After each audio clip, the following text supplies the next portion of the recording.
In a remote town, there was a bustling restaurant. The owner was a widow in her 40s named Lan, who had been running the place alone since her husband passed away years ago. The restaurant was famous for its various dog meat dishes: braised dog meat hot pot, stewed dog meat. Each dish was a feast for the senses, earning endless praise from diners. Lan's kitchen was run by a man in his 50s called Master Wang. Everyone in town knew they were having an affair.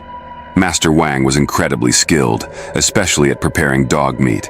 Every dawn, he would ride his tricycle out for procurement. He not only caught stray dogs, but would also scatter drugged meat near residential areas to specifically trap people's pets. Most chillingly, they didn't even spare pregnant dogs. It was said that Master Wang had developed a special duo platter, turning unborn puppies into a dish served alongside the mother's meat. Despite its hefty price, there were always people secretly ordering it. Until one day, an elderly man in gray clothing entered the restaurant. He emanated a subtle beast-like aura with golden flickers in his eyes. "Do you know what you're eating?" he asked in a deep voice filled with suppressed rage. "That pregnant golden retriever was one of our kind. I am an elder hound serving the mountain fox spirit, sent to seek justice for my kin. Those 6 little lives in her womb should have had their own beautiful futures." The customer's laughter died instantly. The old man continued, "She came to me last night. She said she was in pain. Her puppies were in pain. She showed me her wounds. Electrical burns on her neck. Her belly brutally cut open." Before he could finish, dog barks suddenly erupted from the kitchen, followed by Master Wang's screams. People rushed in to find him convulsing on the floor, bleeding from every orifice. His neck and abdomen bore dog bite marks, his entrails seemingly ripped out by some force. From that day on, bizarre incidents began occurring. Every night, people could hear the howls of mother dogs and cries of puppies. Lan kept dreaming of being surrounded by dogs, some wearing collars, some with swollen bellies, their eyes filled with hatred. More terrifyingly, she began seeing unformed puppies in the restaurant's meat. A month later, Lan disappeared. Police discovered a horrifying scene in her basement.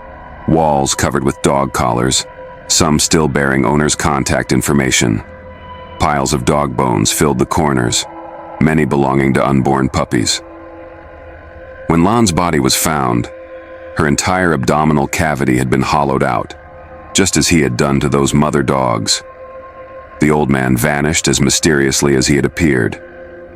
But since then, people passing the restaurant at night would hear an orchestra of dog barks and a woman's screams. They say it's Lan's soul being eternally hunted by the dogs she killed. Even more disturbing, some claim to have seen a blood-covered golden retriever mother leading a pack of puppies through the ruins, all bearing human faces, Lan's, Master Wang's, and those of customers who had eaten the duo platter. In a remote mountain village in western Sichuan, there was an elderly woman named Granny Li, who lived alone in an old house on the edge of the village. It was a typical old Sichuan-style residence, with green bricks and gray tiles, a pair of stone lions at the entrance, and a few ancient scholar trees growing in the yard. Villagers often whispered that Granny Li was involved in unclean things, because strange chanting could always be heard coming from her house late at night. When Granny Li was younger, she was known as the village's go-to person for organizing weddings and funerals. She handled celebrations and mourning rituals alike. It was said that she could communicate not only with people in the living world, but also with guests from the underworld. But all of this was just the villagers' speculation, as no one dared to confirm it. Every year, on the 15th day of the 7th lunar month, during the Ghost Festival, she would set up a lavish feast under the ancient scholar tree in her yard. The table would be filled with traditional rural dishes: braised pork knuckles, steamed fish, white-cut chicken, and a jar of old wine wrapped in red cloth. Tall incense sticks burned on the altar, their curling smoke looking particularly eerie under the moonlight. Granny Li always warned the villagers sternly not to come near her house on this night, saying she was hosting important guests. The older villagers all knew that Granny Lee had an only son who had disappeared 20 years ago during a flash flood. Since then, she had begun this strange ritual. Some people speculated she was preparing a ghost feast for her deceased son, but others believed it wasn't that simple. In 2008, a young man named Zhang, freshly returned from the city and the son of the village leader, let his curiosity get the better of him. On a dark, moonless night, he secretly climbed over the wall of Granny Lee's courtyard. By the pale moonlight, he saw a sight that would haunt him for the rest of his life. Under the old scholar tree, seated around the table, were not just Granny Lee, but also over a dozen eerie guests. They were dressed in clothing from different eras. Some wore Zhongshan suits from the 1970s, others bell-bottom pants from the 1980s, and even one in a long robe from the Qing dynasty. What terrified Zhang the most was that he recognized their faces. These were all villagers who had died tragically. Old Wang, the electrician who was electrocuted last year, Grandpa Zhao, who drowned in the reservoir the year before, Uncle Zhang, who died in a mining accident 5 years ago. And sitting in the seat of honor was a young man wearing a plaid shirt popular 20 years ago. It was Granny Lee's missing son. Granny Lee had a kind but unsettling smile on her face.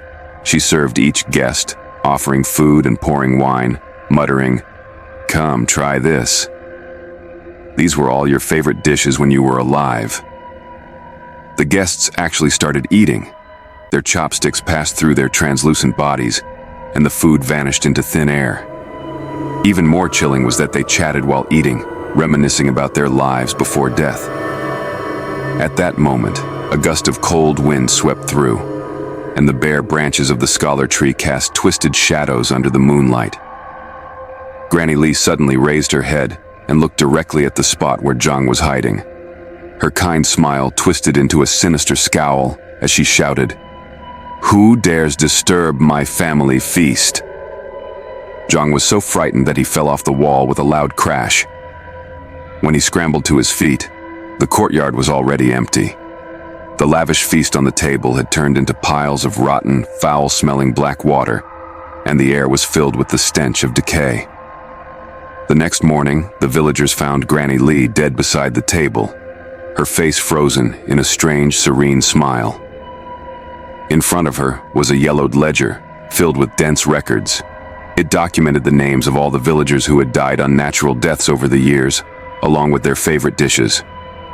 From then on, every year on the 15th day of the 7th lunar month, people reported hearing laughter and chatter coming from Granny Lee's house. Even more chilling was that anyone who heard it could recognize the voices of their deceased relatives. It was said that Granny Lee continued hosting her feasts in the underworld. As this year's Ghost Festival approached, several villagers began to have the same nightmare. Granny Lee, standing by the scholar tree, inviting them to attend a family feast.